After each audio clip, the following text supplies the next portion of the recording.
Okay, so I know I'm kind of behind on a couple topics, but this really got me in my feelings, so I had to jump up and make this video real quick.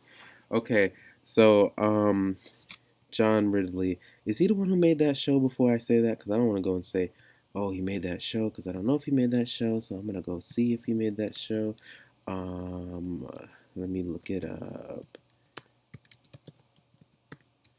Was it him? Was it him? Did he make this show? Are you gonna say who made the show? Come on, tell me who made this show. American Crime, American Crime. Are y'all not gonna tell me? John fucking Ridley. Oh my god, it was him. Okay, it was him. It was him. Oh my god. Ah! Okay. Alright. Okay. So apparently there's this new show called Guerrilla or something like that, and it's about the protests in the UK, like like the black version of like Black Panthers and stuff like that. They had their own kind of group down there that was fighting against the British racism. So John Ridley jumps his ass up and decides he's gonna make a show about it, right? So let's read this so you can find out how he went about doing this. The London premiere of the writer John Ridley's new miniseries Guerrilla, grew tense after the audience members questioned why he chose a South Asian woman to be the protagonist. Guerrilla is set in the 1970s and tells the story of a mixed race couple who joins an underground anti racist cell that's intent on freeing political prisoner played by Idris Elba. Loosely based on the UK's anti-racism movement of the 70s, the show stars Indian actress Frida Pinto opposite a love interest played by black British actor Bayu Kese. During a Q&A after the show's premiere in London on Thursday, several audience members sparked a debate about Pinto's character being the center of the story. According to Screen Daily, one audience member asked Ridley, why are there no black women at the forefront of the struggle? That doesn't necessarily accurately reflect what happened in the 70s in the UK. I should read it in a British accent. What am I doing? Okay, the rest of it's getting read in a British accent. So Kese, also present at the Q&A, responded with, wow, really? Wait, is that a British accent? You know because you were there. To which the audience member replied, no, we know this because our parents were a part of it. This is not a very good British accent. Okay, I don't know what I'm doing. All right. Another audience member described the series as the erasure of black women in the anti-racism movement. Ridley, who won an Oscar for writing 12 Years a Slave, pushed back against the criticism. He argued that if everybody understood racism and oppression, there would be no reason to be doing this show. How is that an answer? What does that even mean? Okay, let me see what else he said. Visibly emotional and holding back tears, Ridley explained that the reasoning behind casting Pinto as the lead had to do with the fact that he's married to an Asian woman. Okay, alright. Now I know I might be laughing or it sounds like I'm about to laugh, but it's just when something is like it's such a fuckery, I have to laugh. I have to laugh at it, okay? I have to laugh at it. So what John Ridley here is saying is that he needs to that he's going to sit here and he's going to basically rewrite history to include one of the most racist groups of people in the world, Indian people. They're notoriously some of the most racist people in the world. To include them in our stories in history because he decided he was going to marry an Asian woman. Now, maybe I should read the rest of this before I go off on my tirade. But okay, because let me see. I want to see what else he said. I don't want to make this overly personal, but is that not what you did? Because you decided you were going to change history, right? You decided you were going to change history and inject an Asian woman not only into make some interracial. You had to throw an interracial relationship in this. You just had to do it. You went and decided to make her the main character. You couldn't even just make the black man the main character and then have her like be his girlfriend. I'd still have a problem with that because it's just like why you have to force interracial relationships into a story about our history fighting against racism and anti-blackness when that the person is coming from the group of one of the most anti-black people of all time, one of the most anti-black groups of people walking the earth. You are gonna go and inject that into a story about fighting against anti-blackness, but whatever.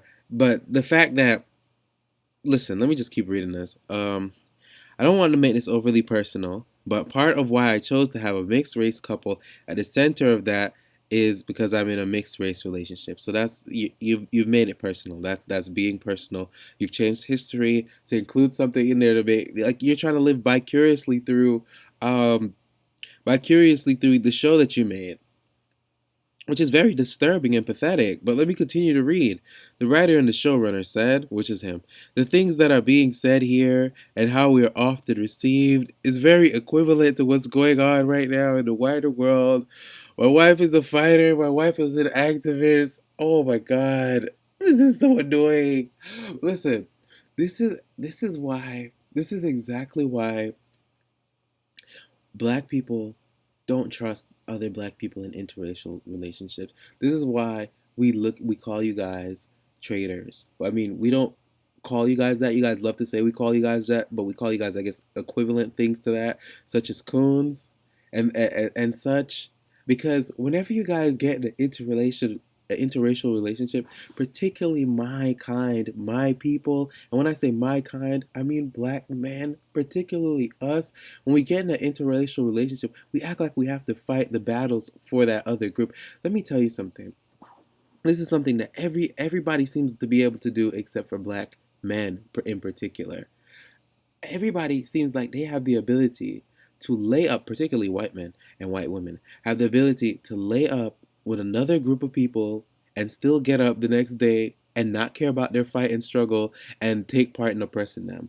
White people have never had an issue with doing that. White people have never had an issue with sleeping with black people, creating children with black people, and still suppressing, oppressing, and not caring about black people's plight. We're white people that are doing it right now. Just like that black man who had the child with the white lady, and she was telling him to not put black hairstyles in his daughter's hair, and how he doesn't see her, how she doesn't see her as black, and shit like that. White people are fully capable, and other races are fully capable of laying down with black people and not giving a shit about black people. But for some reason, black men in particular, and I probably black women too, but black men in particular seem to have this we have to, for some reason it's like we jump ship. You know what I mean? And whenever somebody wants to whenever black women or black people in general feel some type of way towards black men in interracial relationships and say how we don't trust them and how we think they're gonna, you know what I'm saying, we don't see them as a part of us, for some they want to pretend for some reason that we should just look at them as someone who is just like us when they do shit like this. You know what I mean? When they go out of their way to try to do stuff for other groups that they don't do for us. Now we have very few fucking black people in the damn industry with enough clout and power to just randomly create shows, to randomly give representation to us. We don't have black people with that much pull and that much clout that they could just create shows like that and get their shows put through just like that. And when we have them, and then they're sitting over here in interracial fucking relationships, they all tend to do the same fuckery, and then they don't want us to talk about it. Just like Lee Daniels came out of nowhere, start talking about he wants white people to feel good about themselves. He over here made a new show, have it starring on some fucking white chick. And what do you think Lee Daniels is waking up in the bed next to? A damn white man. But supposedly, oh, these black people in interracial relationships, oh, they're not traitors to the black community. Oh, we should look at them just like, oh, they still care about black people. We should look at them just like any average black person. Oh, you know what I'm saying? And then when we have an issue with interracial relationships, you wonder why. Yeah, because of our different races, there are a lot of things we still have to put up with. So you're gonna take this fucking story from the UK about them fighting against this shit and make it about your damn self, and you wanting to sit here and be in an interracial relationship and fucking sell out the black community. Two black British actresses are among the cast of Guerrilla, though it remains to see how central their roles are. So I love this commentary because they're just not playing with his ass. But he didn't answer the question. This isn't about his life. I didn't read about anyone questioning his choice of wife. They asked about why he created a show about a specific point in history and removed people that were key to that history. Oh my God. And if that is the answer, why is he crying about it? His mother was probably a part of what he's writing about, and he's writing. I'm not gonna. This comment's kind of long. Um, exactly. It's like writing a movie about slavery and not having a black person play a slave as one of the main characters. You know what I'm saying? You know how fucking ridiculous that is? You know how ridiculous that is? Oh my god. Nonsense. If he wanted to explore mixed race relationships in the context of that movement, the couple could have also been a black woman and an Asian man. He clearly thought that black men were critical to the retelling and not black women, as usual. Own up, man. You just didn't think black women were important enough to the movement substantially to center us. Got it. I'll remember that while I'm not watching your miniseries and that Pepsi commercial. Did you write that one as well? Okay. Ooh, some of these comments are long, but I do want to read them. But maybe, what's the first sentence? On top of that, the few black women in this mess are presented in a very negative way. I'm not surprised. Okay, I'm not surprised. All right, look.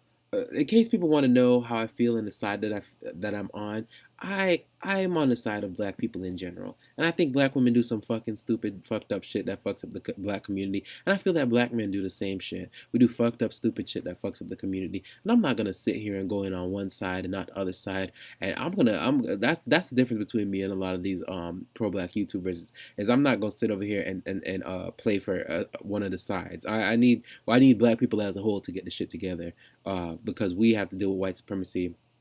We have to deal with racism. We got to deal from anti-blackness that's coming from all these different groups. We need to get it together, okay? And I feel like so from a black man standpoint, I can say that a lot of these black men are full of shit. A lot of you guys, when you lay down with freaking Hispanic women, you lay down with Indian women, you lay down with whoever you want to lay down with outside of the community, you start playing for their team. You know what I'm saying? You see your communities already barely represented. You go and you take them and put them in lead roles. You go and you fight their battles and shit like that, and they won't fight yours. Okay, Indian people are not out here fighting for black people. None of these groups are out here fighting for black people, and they can still fuck black people and not care and not fight for us. But black men act like every time we lay down with whatever piece of pussy, we need to join up their alliance and fight their battle, fight their war. You know, oh my gosh, I could just go on about this for hours. Whoa, fucking stupid ass John Ridley, and he's the same reason why I don't watch American Crime. Every freaking season, he acts like if a black man is in a relationship with someone who's actually black is in a relationship with another black person that he wouldn't even be able to. I mean, let me get off of here. Let me get off of here. Let me get off of here. I'm off. I'm out. Y'all like and subscribe so I can make more shit.